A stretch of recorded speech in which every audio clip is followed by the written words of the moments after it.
Hello future IITians and NITians. तो पिछली video में अपने मैट्रिसेस के क्वेश्चंस देखे थे जो कि जेईई मेंस 2026 के जनवरी सेशन में पूछे गए। अब अपन यहाँ पे बाकी क्वेश्चंस जो डिटर्मिनेंट से रिलेटेड और जहाँ पे मैट्रिसेस डिटर्मिनेंट के कंबाइंडली क्वेश्चन पूछे गए उन सारे क्वेश्चंस को अपन यहाँ पे देखेंगे। जिसमें पहला क्वेश्चन अपने को क्या कह रहा है कि हमारे पास में इस तरीके से यहाँ पे अल्फा और बीटा की दो वैल्यूज हैं जिसमें ए और बी दो मैट्रिसेस दे रखी हैं, उनके रिगार्डिंग दो इक्वेशंस दी हुई हैं। तो ये आउटपुट अपने को निकालना है जिसमें अपन यहाँ पे क्लियरली देख सकते हैं क्यूब वगैरह कर रखा है।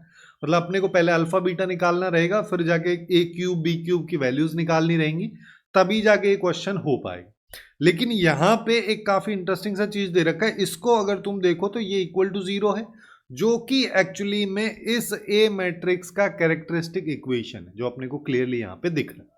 अगर ये ऐसा है तो यहां पे क्या होता है, ये जो वैल्यू होती है, ठीक है, ये एक्चुअली में सम ऑफ डायगोनल एलिमेंट्स को रिप्रेजेंट करती। ठीक है, इसकी हेल्प से तुम इस क्वेश्चन को काफी आसानी से सॉल्व कर सकते हो। अदरवाइज तुम यहां पे क्या करोगे कि a minus lambda I equal to 0 करोगे, फिर इसको सॉल्व करते हुए चलोगे।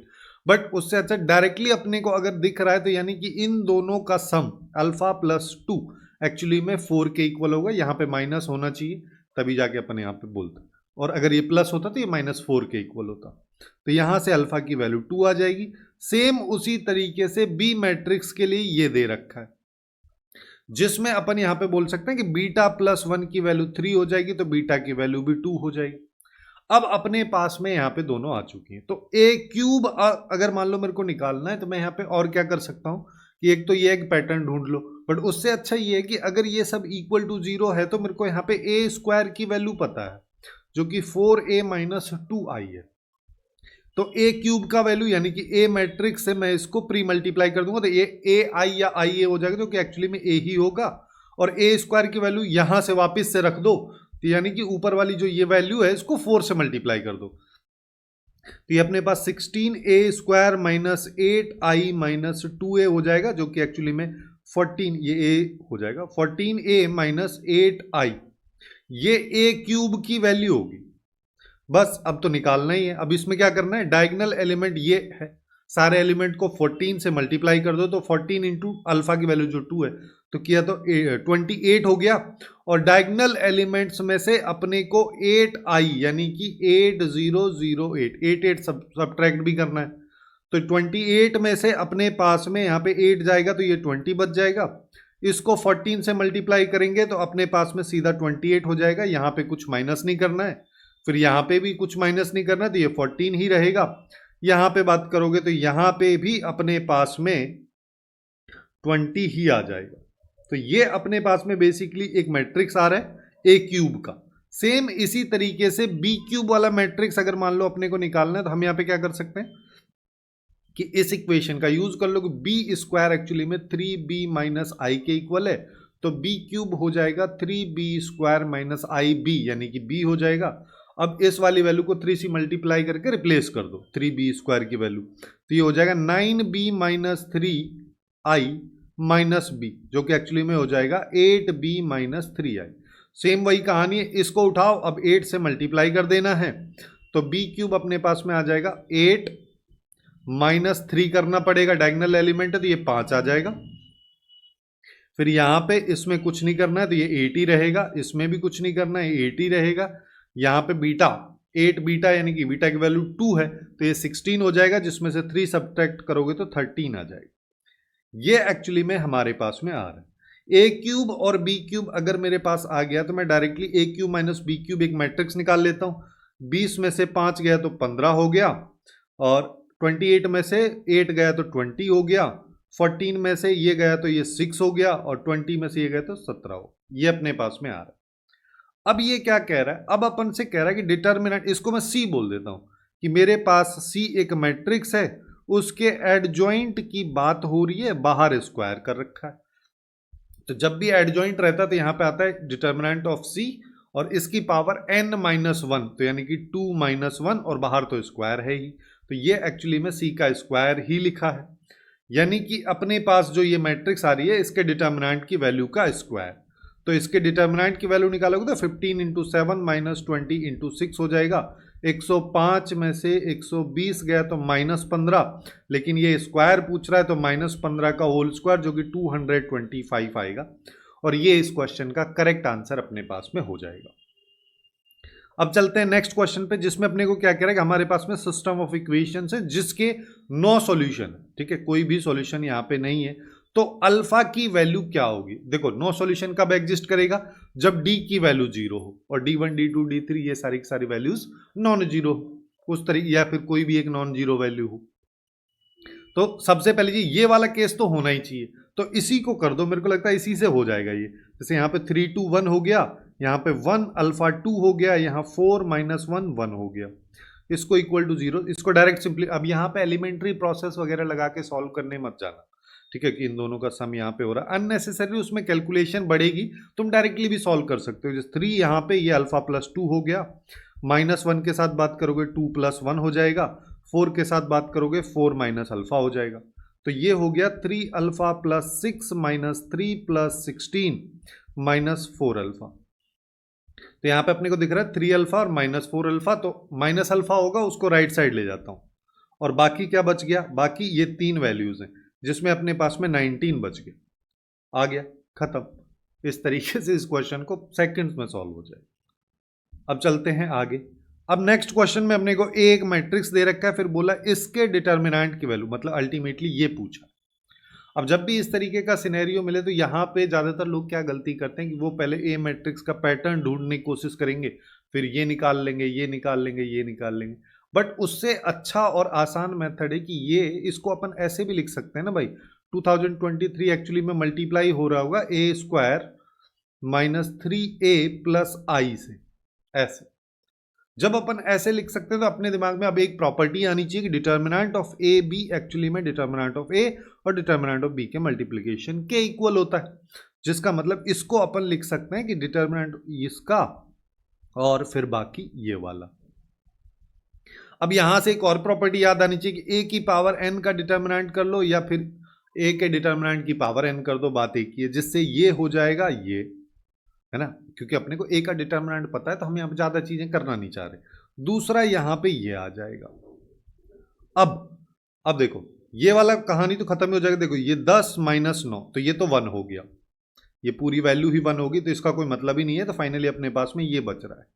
अब इसको सॉल्व करना है। इसको सॉल्व करने के लिए देखो अपन यहाँ पे क्या कर सकते हैं कि मेरे पास में ये दे रखा है, ठीक है, तो मैं यहाँ पे इसका कैरेक्टरिस्टिक इक्वेशन बना लेता हूँ, यानी कि a - λi = 0, जिसका मतलब क्या होगा, यहाँ से लैम्बडा माइनस, यहाँ से लैम्बडा माइनस, और दोनों को डिटर्मिनेंट की वैल्यू निकालोगे तो क्रॉस मल्टीप्लिकेशन कर दो, तो यहाँ पे आ जाएगा 2 - लैम्बडा, 5 - लैम्बडा और -9।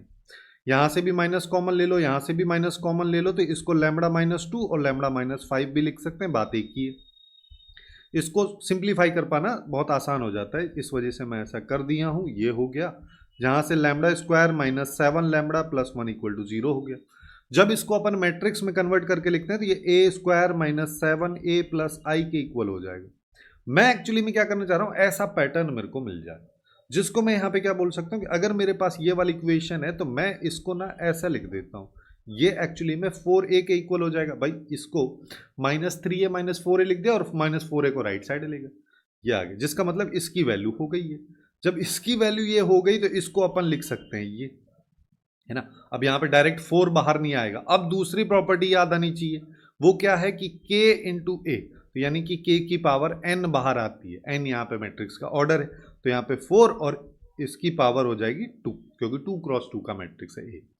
तो ये हो गया 16, इसकी वैल्यू 1, तो आंसर आ गया 16, जो कि सी ऑप्शन में दे रखा है। ये इसका करेक्ट आंसर अपने पास में फटाफट से हो जाएगा, ठीक। वैसे अगर इसमें पैटर्न ढूंढने जाते तो काफी लेंथी और कॉम्प्लिकेटेड सा भी हो सकता है, वैसे सिंस 2 × 2 का है तो बहुत आसानी से हो जाता, बट मैं यहाँ पे इस मेथड को इस वजह से बताऊं कि अगर कभी तुमको 3 × 3 का मैट्रिक्स भी दे रखा हो तो वहां पे दिक्कत हो जाएगी, पैटर्न ढूंढने में बहुत लेंथी हो जाएगा। उसको भी तुम इसी तरीके से कर सकते हो जिससे कि क्वेश्चन काफी आसानी से सॉल्व हो जाए।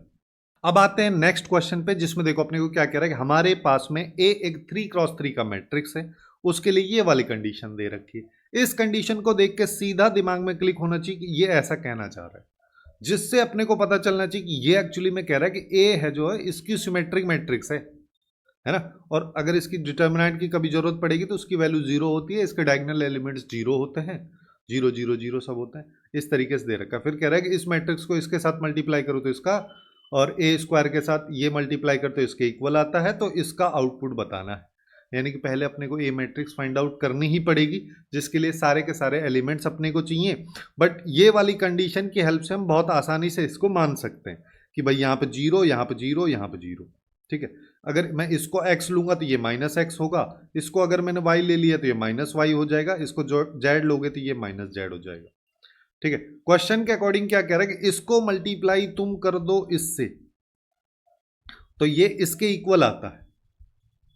अब हम यहां पे क्या कर सकते हैं, सीधे सीधा मल्टीप्लाई कर लो, तो पहला वाला 0 हो जाएगा और ये हो जाएगा -x, दूसरे वाले में भी -x, तीसरे वाले की बात करोगे तो -y + z आ जाएगा। ये सब इसके बराबर है, जिसका मतलब -x = 3, तो यानी कि x की वैल्यू -3 और z - y की वैल्यू 2 आ गई।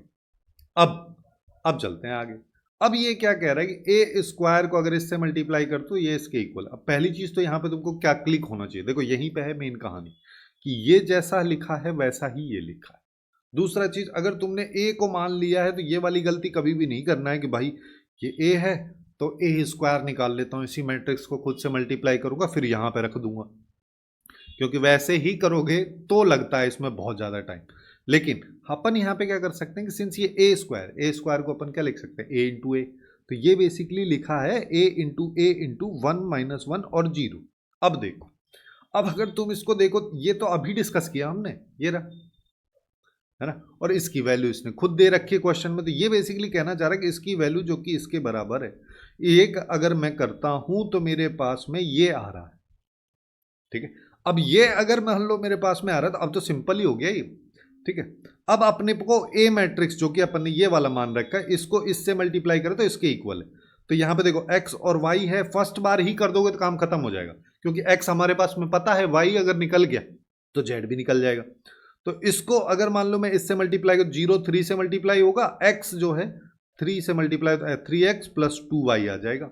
और इधर बात करोगे तो ये -3, बाकी सबको रहने दो, हमको पूरा लिख के क्या लेना देना है, बोर्ड का पेपर तो है नहीं। ठीक है, हमको तो अपने आंसर से मतलब है। तो ये वाली वैल्यू इसके इक्वल, जिसका मतलब -3x + 2y = -3, x की वैल्यू -3 है तो ये 9 हो गया, ये 2y = अपने पास में -3 आ जाएगा। ठीक है, x की वैल्यू -3 है तो अपने पास में ये आ जाएगा, और ये प्लस का 3x है ना भाई, तो ये -9 हो जाएगा, जिसका मतलब 2y की वैल्यू -3 प्लस ये +9 उधर जाएगा, बेसिकली 6 बच जाएगा, y की वैल्यू 3 आ गई। और z में से अगर y को सब्ट्रैक्ट करें तो 2 आता है, तो z को 5 होना ही पड़ेगा। अब अपने पास में a मैट्रिक्स कंप्लीटली आ चुकी है, जिसमें ये 0 है।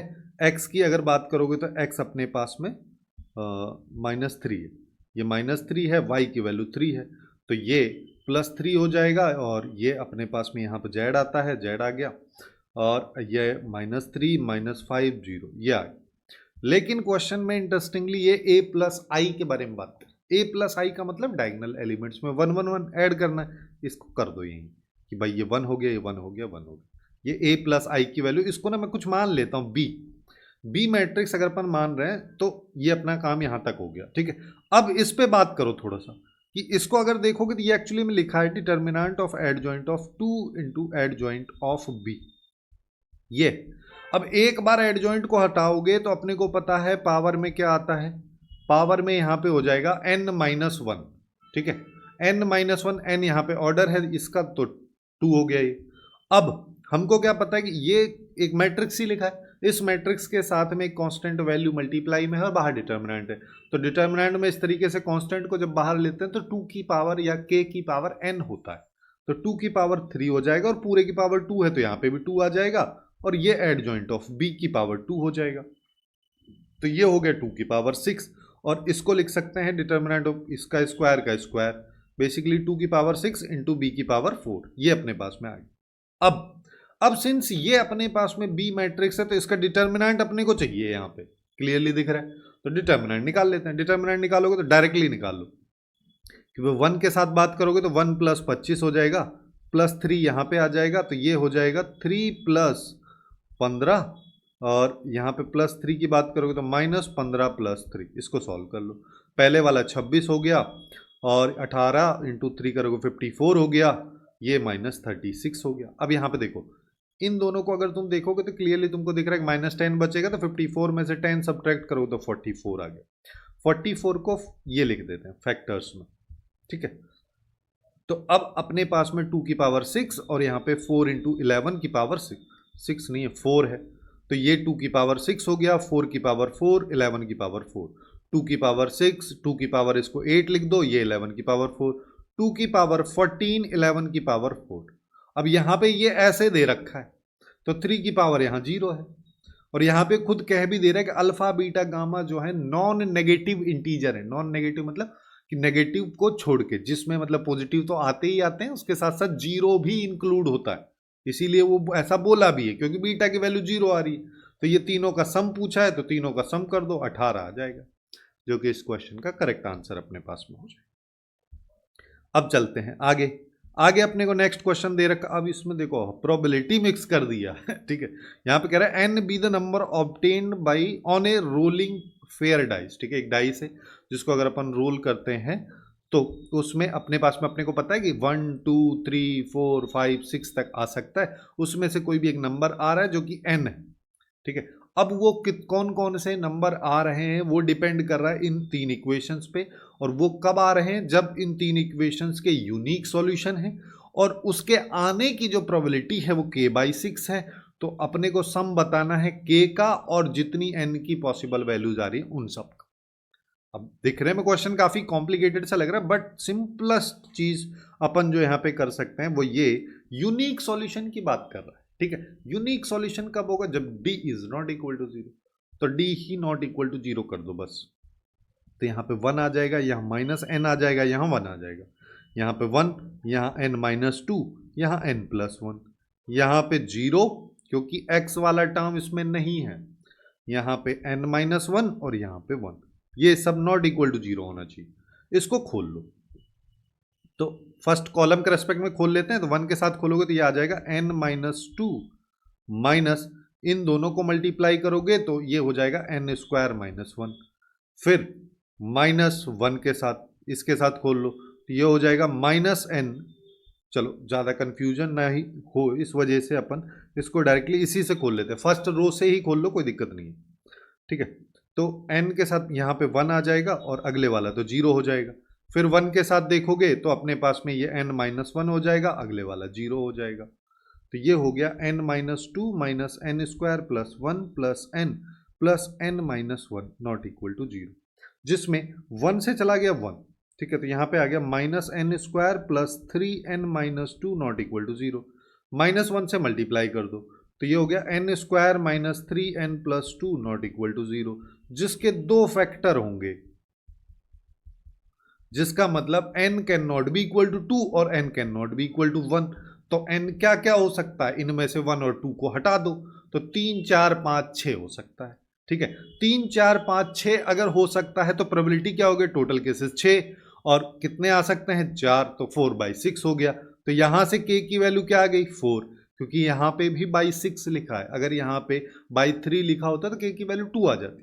तो अब सारी की सारी वैल्यूज को सम कर दो, k की वैल्यू 4 है और इन सबको ऐड कर दो कि 3 + 4 + 5 + 6। अगर अपन ये करेंगे तो अपने को पता है ये 10 हो गया और ये 8 हो गया 18 और 4 22, ये आ गया, जो कि बी ऑप्शन में दे रखा है। फाइनली ये इसका आंसर हो जाएगा। अब चलते हैं नेक्स्ट क्वेश्चन पे, जिसमें अपने को क्या कह रहा है कि हमारे पास में एक मैट्रिक्स है 3x3 का, जिसका डिटर्मिनेंट का वैल्यू दिया है, फिर ये दे रखा है, अल्टीमेटली m और n फाइंड आउट करने। काफी स्टैंडर्ड सा क्वेश्चन है, ऐसे क्वेश्चन भर भर के हर बार पूछे जाते हैं। पहली बार एडजॉइंट को अगर हटाओगे तो यहाँ पे 3 आ जाएगा, यहाँ पे adjoint a² into adjoint of 2a आ जाएगा और इसकी पावर 2 हो जाएगी। अब यहाँ पे 3 को बाहर लोगे तो 3 की पावर n होगी, यानी कि 3 की पावर 3 होगी, बाहर स्क्वायर है तो ये आ जाएगा, और फिर यहाँ पे adjoint of a² into adjoint of 2a। अब यहाँ पे चीजें बदलेंगी क्योंकि ये अलग टाइप का सिनेरियो होगा। ये बेसिकली ऐसा हो गया कि adjoint of a into B, दो मैट्रिसेस मल्टीप्लाई में दे रखी हैं, तो उस केस में क्या होता है, adjoint of B into adjoint of A अपन इसको लिखते हैं। सिंस ये डिटर्मिनेंट है, अब तुम यहां पे अगर डिटर्मिनेंट लगा दोगे तो यहां पे भी डिटर्मिनेंट लग जाएगा। दो मैट्रिसेस के मल्टीप्लिकेशन पे डिटर्मिनेंट होता है तो उसको अपन सेपरेट भी कर सकते हैं कि determinant of A B actually determinant of A into determinant of B के इक्वल होता। वही कहानी यहां पे हो गई। अब देखो, जिसका मतलब क्या हो गया कि ये तो 3 की पावर 6 हो गया। अब इसको बदल दो, ये इसको बदल के मतलब यहां पे हो जाएगा एडजॉइंट ऑफ 2a पहले आ जाएगा, इसका स्क्वायर कर दो और फिर एडजॉइंट ऑफ, यहाँ पे determinant adjoint of a square का इसका स्क्वायर हो जाएगा। अब हमको बस इसी को सिंप्लीफाई करना है। जैसे यहाँ पे ये तो 3 की पावर 6 है, 2 बार है तो 2a की पावर यहाँ पे हो जाएगी n-1 का होल स्क्वायर। n कितना है 3, तो 3-1 2 का होल स्क्वायर जो कि 4 हो जाएगा, और बाहर पावर 2 है, उसको नहीं भूलना है बस। यहाँ पे एक बार ही है तो a स्क्वायर की पावर n-1 ये हो जाएगी, यहाँ पे अब देखो तो ये 3 की पावर 6 हो गया। अब अपने को पता है कि 2 जब बाहर आएगा तो 2 की पावर 3 होगी, तो 2 की पावर 3 पूरे की पावर 4 और डिटर्मिनेंट ऑफ a की पावर 4 और इसका स्क्वायर,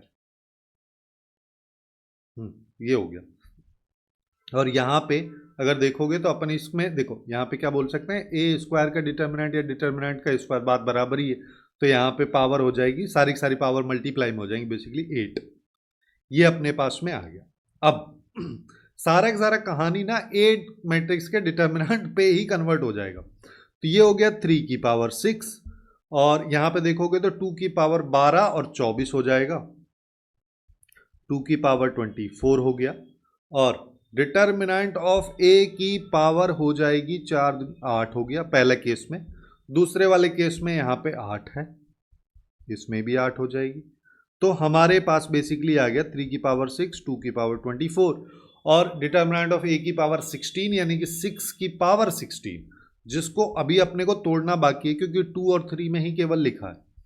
तो ये हो गया 2 की पावर 16 इंटू 3 की पावर 16। भाई 6 को 2 इंटू 3 लिख सकते हैं, फिर सेपरेट हो गया। तो 2 की पावर 40 हो गया और 3 की पावर अपने पास में 22 हो गया। दोनों को ऐड करा रहा है तो 62 आ जाएगा, जो कि इस क्वेश्चन का करेक्ट आंसर। ऐसे इसको कर सकते हैं। अब आते हैं नेक्स्ट क्वेश्चन पे, जो कि स्टेटमेंट टाइप का क्वेश्चन है। दिखने में काफी कॉम्प्लिकेटेड सा लग रहा है, लेकिन एक्चुअल में बहुत आसान है। तुम यहाँ पे वैल्यूज लेके भी इसको सॉल्व कर सकते हो कि भाई इसकी वैल्यू मैं 1 ले लेता हूँ, इस पूरे की वैल्यू 1/2 ले लेता हूँ, इसकी वैल्यू 0 ले लो। इस तरीके से देख लो तो कॉस अल्फा की वैल्यू क्या आ जाएगी, वो तो 1 ही रहेगी। कॉस बीटा की वैल्यू 1/√2 तुमको लेनी पड़ेगी और ये तो 0 ही रहेगी। तब भी इसको सॉल्व कर सकते हो। बट मैं तुमको बता देता हूँ स्टैंडर्ड केस से कि अगर मान लो मैं इस पहले वाले केस को अगर अपन बात करें तो सबसे पहले तुम क्या करोगे, इस डिटर्मिनेंट को खोलोगे तो 1 के साथ में खोलेंगे तो 1 माइनस कॉस स्क्वायर गामा हो जाएगा। फिर कॉस अल्फा के साथ खोल दो तो यहां पे हो जाएगा कॉस अल्फा और minus cos beta cos gamma. फिर कॉस बीटा के साथ अगर खोलोगे तो अपने पास में यहां पे आ जाएगा cos alpha cos gamma minus cos beta. ये वाली वैल्यू और इधर से भी निकाल लो वो वाली वैल्यू, दोनों इक्वेट होनी चाहिए। तो यहां से 0 के साथ खोलोगे तो 0 ही हो गया। माइनस कॉस अल्फा के साथ में अगर खोलोगे तो ये पहला वाला 0 हो जाएगा, अपने पास में पहला वाला 0 हो गया, और दूसरे वाला जो है वो minus cos beta cos gamma हो जाएगा। ऐसे ही कॉस बीटा वाले को खोलोगे तो ये आ जाएगा cos alpha cos gamma minus 0। अब देखो सबसे पहले उसकी बात कर लेते हैं, इक्वल के जो लेफ्ट में लिखा है कि ये 1 माइनस कॉस स्क्वायर अल्फा और कॉस स्क्वायर गामा, फिर माइनस कॉस स्क्वायर अल्फा, फिर plus cos alpha cos beta cos gamma आ रहा है। फिर अगले वाला कॉस अल्फा ये सेम ही आएगा, कॉस बीटा कॉस गामा आ रहा है, माइनस कॉस स्क्वायर बीटा, और इक्वल में आ रहा है प्लस में पहला वाला value cos alpha cos beta cos gamma, दूसरे वाला वैल्यू भी कॉस अल्फा कॉस, मल्टीप्लाई में है ये, ठीक है, cos beta into cos gamma. अब देखो तुमको क्लियरली दिख रहा है कि ये वाली वैल्यू और ये वाली वैल्यू सेम है, कैंसिल हो गई। ये वाली वैल्यू ये सेम है, सब कैंसिल हो गया। तो बेसिकली यहां से तुम देख पा रहे हो कि 1 माइनस दिस इक्वल टू 0, तो cos square plus cos square alpha plus cos square beta plus cos square gamma equal to 1 आ जाएगा, जो कि इसने 3/2 दे रखा है, तो पहला स्टेटमेंट गलत हो गया। ठीक है, अब आते हैं दूसरे पे। दूसरे वाले स्टेटमेंट में कहानी ये है, अब देखो यहां पे भी तुम x की वैल्यूज पुट करके देख सकते हो, तो p और q की वैल्यूज अपने पास में आ जाएंगी। भाई एक बार x इक्वल टू 0 पुट करके सॉल्व करने q की वैल्यू आ जाएगी, एक बार x इक्वल टू 1 पुट करके सॉल्व कर लेना p प्लस q की वैल्यू आ जाएगी। तो फिर यहाँ पे दोनों को q की वैल्यू हमारे पास ऑलरेडी है, तो p की वैल्यू आ जाएगी, फिर इक्वेट कर लेना। बट मैं उससे भी आसान बता रहा हूँ कि तुम यहाँ पे देखो, ये एक्स स्क्वायर, ये एक्स स्क्वायर, ये 2x स्क्वायर, ठीक है, यहाँ पे 3x है, इन दोनों को ऐड करता हूं तो भी 3x बनता है, यहाँ पे 3x है, इन दोनों को ऐड कर रहा हूं तो भी 3x बनता है। बस इतना ही देख के तुमको क्या करना है, R2 में से सब्ट्रैक्ट कर दो R1 प्लस R3 को। जब तुम इसको सब्ट्रैक्ट करोगे पहले वाले पे तो कोई फर्क नहीं पड़ेगा, दूसरे वाले में 2x स्क्वायर ये सब खत्म हो जाएगा, ये x वाली टर्म भी खत्म हो जाएगी क्योंकि वो भी 3x वो भी 3x है। तो -1 -3 अगर करोगे तो फाइनली अपने पास में यहां पे आ जाएगा -4, और दूसरे वाले में भी कोई फर्क नहीं पड़ेगा, तो ये अपने पास में आ गया।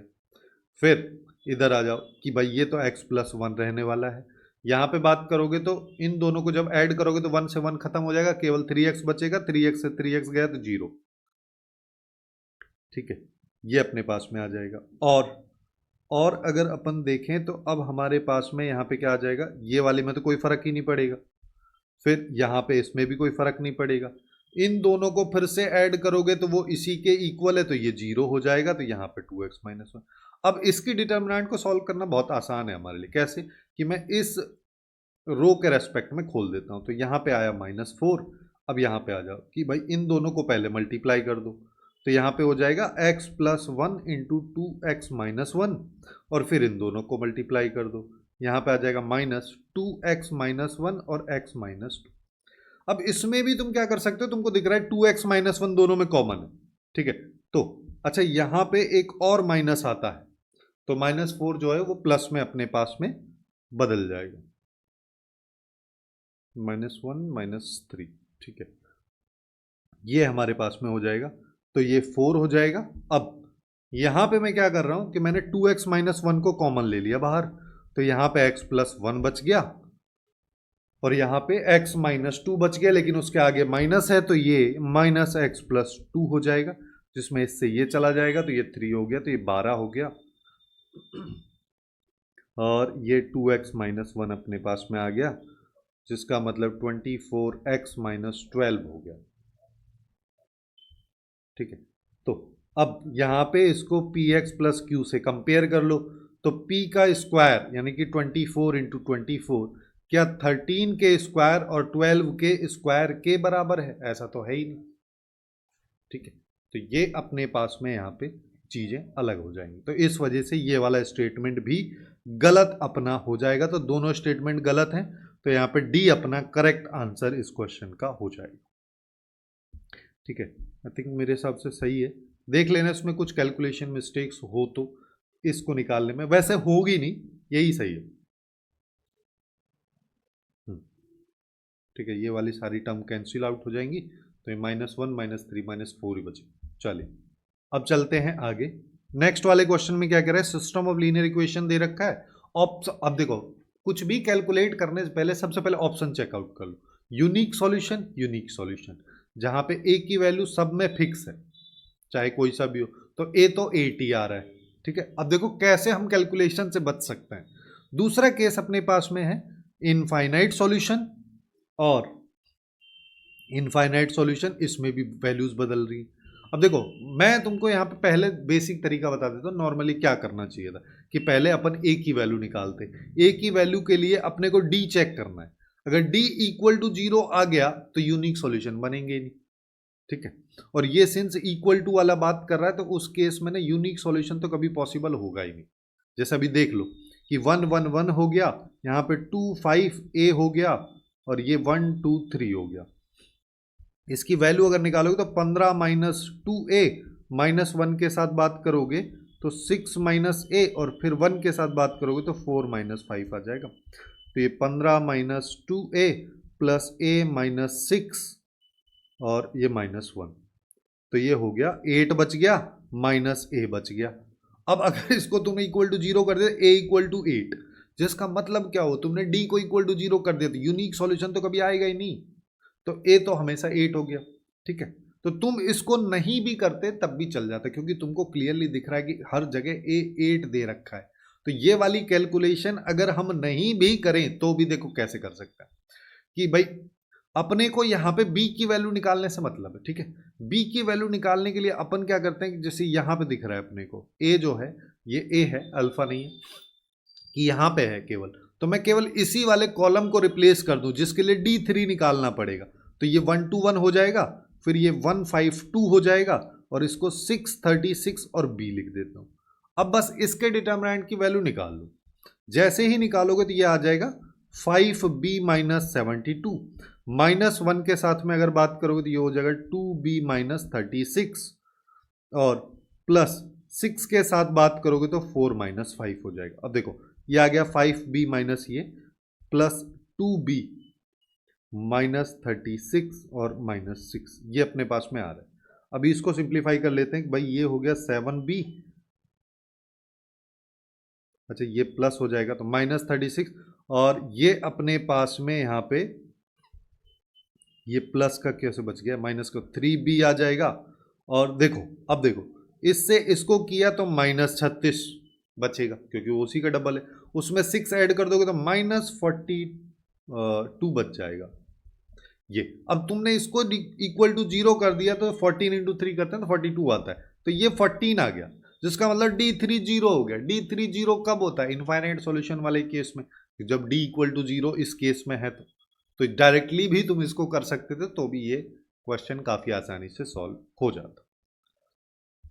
अब चलते हैं नेक्स्ट क्वेश्चन में, जिसमें अपने को क्या कह रहा है कि हमारे पास p एक मैट्रिक्स है, q एक मैट्रिक्स, ठीक है, और ये दिया हो और डिटर्मिनेंट ऑफ q की वैल्यू दे रखा है, तो ये बताना है। इसको निकालने का मतलब ये कहना चाह रहा है कि एडजॉइंट ऑफ एडजॉइंट p, यानी कि 2 बार है तो डिटर्मिनेंट ऑफ a n-1 3 है तो n-1 का होल स्क्वायर, तो ये आ जाएगा डिटर्मिनेंट ऑफ p की पावर 4। ठीक है, ये निकालना है, जिसके लिए अपने को p का डिटर्मिनेंट चाहिए। p का डिटर्मिनेंट दे नहीं रखा, q का दे रखा है, तो q का डिटर्मिनेंट 2 की पावर 10 के बराबर है। उसके सारे एलिमेंट्स के बारे में बात हो रही है, तो जैसे a11 या q11 होगा तो उसके लिए यहाँ पे 11 वैल्यू रखोगे तो ये हो जाएगा 2 माइनस 1 तो 3 हो गया, सॉरी 1 हो गया, तो ये 2 की पावर 1 इसके साथ p11 मल्टीप्लाई में आएगा, फिर 2 की पावर 2 हो जाएगा, ये 1 2 हो जाएगा, 2 की पावर 3 p13, फिर यहाँ पे ये 2 की पावर 2 से स्टार्ट होगा अभी तो p21, 2 की पावर 3 p22, 2 की पावर 4 p23, 2 की पावर 3 से ये स्टार्ट हो जाएगा, ये 31 हो गया, और 2 की पावर 4 p32, 2 की पावर 5 p33, ये है। अब देखो अब तुमको क्या करना है, यहां से तुमको दिख रहा है कि देखो डिटर्मिनेंट में क्या होता है, किसी भी रो या कॉलम में कोई एलिमेंट अगर मल्टीप्लाई में, कोई वैल्यू मल्टीप्लाई में, तो उसको अपन बाहर ले सकते हैं। जैसे यहां से 2 की पावर 1 बाहर आ जाएगा, यहां से 2 की पावर 2 बाहर आ जाएगा, यहां से 2 की पावर 3, तो 5 और 1 2 की पावर 6 बाहर आ गया, और ये सब 2 की पावर 10 के इक्वल है।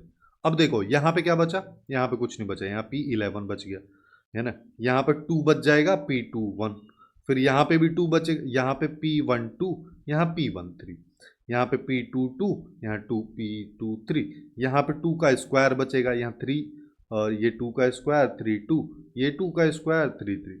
देखो अब इससे क्या हो रहा है, अब यहाँ से तुमको क्लियरली दिख रहा है कि 2 की पावर 2 बाहर आ जाएगी, यहाँ से 2 आ जाएगा बाहर, तो 2 की पावर 3 और बाहर आ जाएगी, तो 2 की पावर 10 इक्वल्स टू 2 की पावर 9 इंटू, अब जो मैट्रिक्स बचेगा p11 p12 ये सब बचेगा, जिसका मतलब मैं डायरेक्ट p मैट्रिक्स के डिटर्मिनेंट की वैल्यू लिख दे रहा हूँ, ये बनेगा, जिसका मतलब p मैट्रिक्स के डिटर्मिनेंट की वैल्यू हो गई 2। 2 का मतलब क्या हो गया, अब मेरे को जो आउटपुट निकालना था उसमें चाहिए मेरे को 2 की पावर 4 यानी कि 16, खत्म हो गया। इस तरीके से इसको कर सकते थे। ठीक है, अब चलते हैं आगे, ये वाला क्वेश्चन जिसमें इंटीग्रेशन वगैरह ये सब दे रखा है।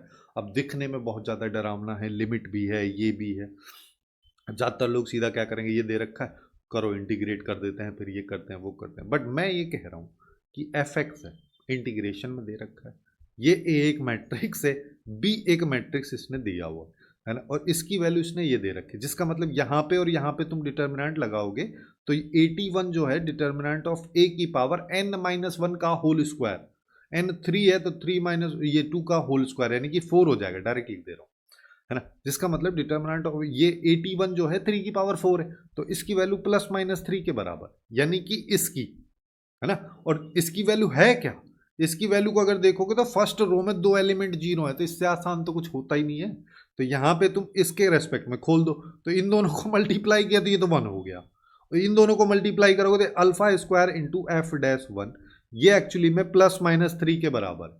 अगर मेरे को f-1 की वैल्यू पता चल जाए तो कहानी खत्म। अब मैं यहाँ पे क्या कर सकता हूँ कि मेरे को नहीं करना इंटीग्रेशन, मेरे को आता ही नहीं है, मान लो इस तरीके से चलते हैं, तो ये f(x) अगर दे रखा है तो तुम इसका इंटीग्रेशन करोगे तो डिफरेंशिएशन अगर करोगे तो यही तो वैल्यू आएगी बाई डिफरेंशिएशन ऑफ इंटीग्रेशन, जिससे क्या होता है इंटीग्रेशन का साइन हट जाता है, तो बेसिकली ये आ गया 7 इंटू एक्स, ये आ गया भाई x की पावर 8 हो जाएगा, और यहाँ पे 1 + x + 2x की पावर 9 का होल स्क्वायर। मेरे को क्या चाहिए f-1, और तो x की जगह 1 डाल दो, तो 7 और 9 ऊपर 16 हो गया, यहाँ पे नीचे की बात करोगे 2 और 2 4, इसका भी 16 हो गया, तो ये तो आ गया 1।